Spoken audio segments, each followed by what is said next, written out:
Have you ever worked with a client who tells you they're ready for something new, but in essence, bucks you at every single turn? I'm live right now. Just so you know. Okay. I know. Like, I'm getting stared at.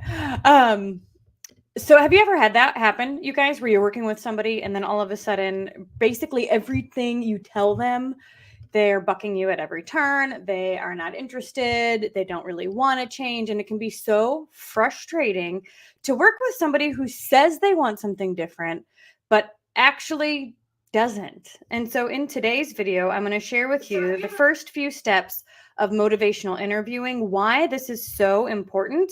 So you then can gauge where your client is at and move the needle just enough so they start taking action. Because the reality is if you're speaking their language, they will start to shift.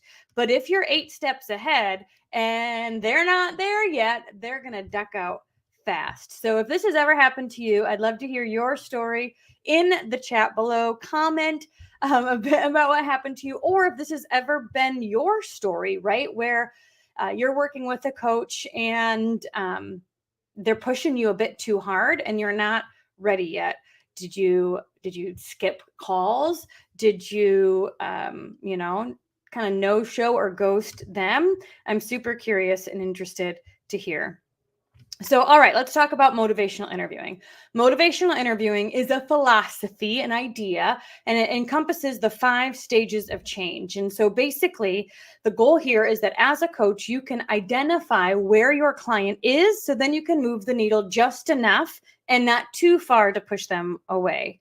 And the reason why this is important is, just as we said, we want our clients to come back, we want them to get good results, and we want to speak their language so they feel connected to us as coaches. So the first phase of, and there's 5, and over the course of the next few days, I'm going to share with you the 5 stages of change. So be sure to join the free Facebook group, Become a Dream Life Coach, so we can continue to talk through this process on how you as a coach can move the needle with your clients or for your clients utilizing this technique.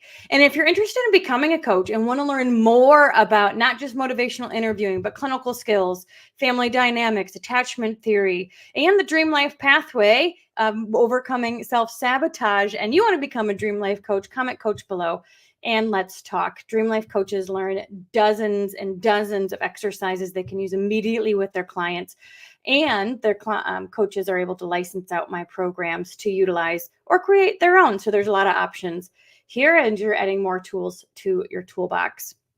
All right, so let's talk about the first stage of change, called pre-contemplation. And somebody who's experienced, like in this pre-contemplation stage of change, they are like, their basic premise is, this is not ideal, but I don't really like it. Like, this is not ideal, I don't really like it, but it's fine. Things are fine. Maybe they have what we call their head in the sand, right? Maybe, as we say, their house is on fire, like their body is on fire, their nervous system is freaking out, but they don't really care yet. So they're in a bit of denial about the importance of that particular change. Or they might not feel like change is possible. So there's this element of like, I'm going to stay fine the way I am, even though I don't really like it. And so their concerns may outweigh the benefits in their mind, meaning the fear is stronger than where they are now. So the fear of change is stronger than what life looks like now, if that makes sense. You know what it's like to change, you guys. You have to take a step outside your comfort zone. And for those in pre-contemplation, this step outside their comfort zone feels so heavy. It feels so hard. And so we don't want to talk to them as if they're already living their dream life, because that's going to feel so far away and only for those lucky people. Those who are in pre-contemplation, we want to ask questions like, how is this working out for you? If nothing changes, what will life look like in 5 years? So you want to really play out what staying here looks like. If you stay here and you're spinning your wheels and you're doing the same thing consistently over the next, 5 to 10 years, what would that really look like? Like, let's really decide if staying here is an option, because right now staying here seems easier. But let's really play that out. Is it really easier? And is that really what you want? And you're going to really dig deep into, is this going to be okay for you? Like right now, you've decided it's okay, but is it really okay?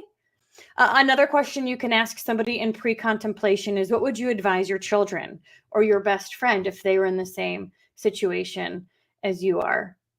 The goal here isn't to say you need to XYZ. Like, you shouldn't stay here. This is super toxic. Get out now. Or, you're going to regret it. Like, no, no, no, no, no.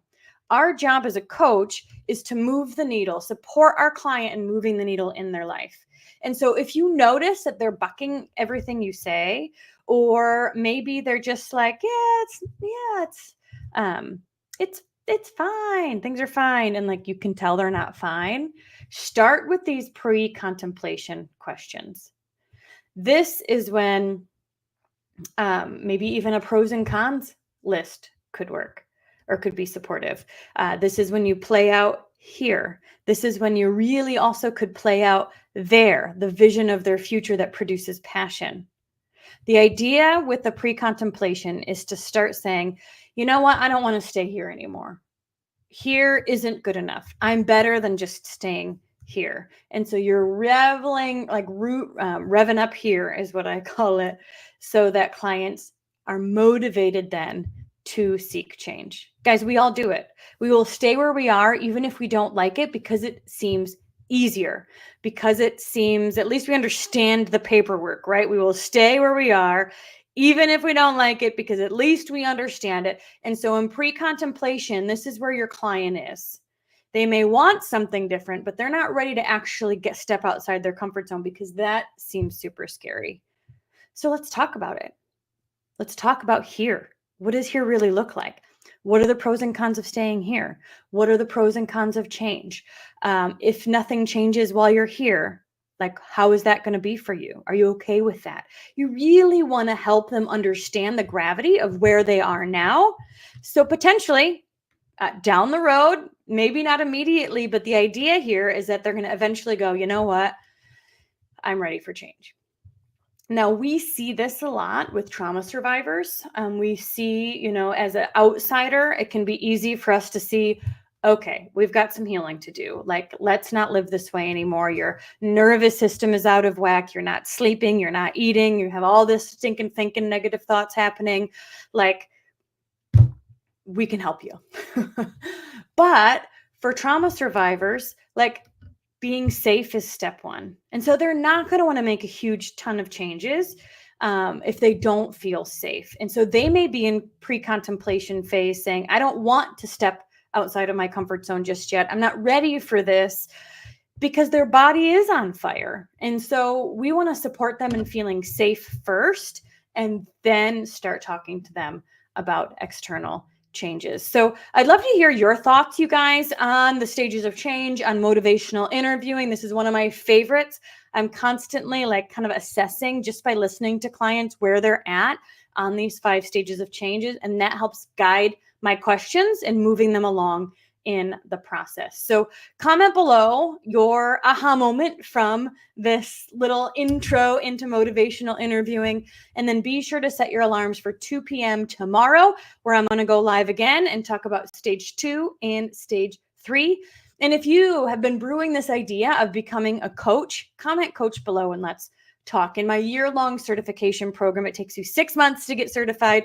And then we really work together on building and launching and scaling your coaching business. You can make money in your own home, helping people move the needle in their lives with content that you know and love. Comment coach below and let's talk.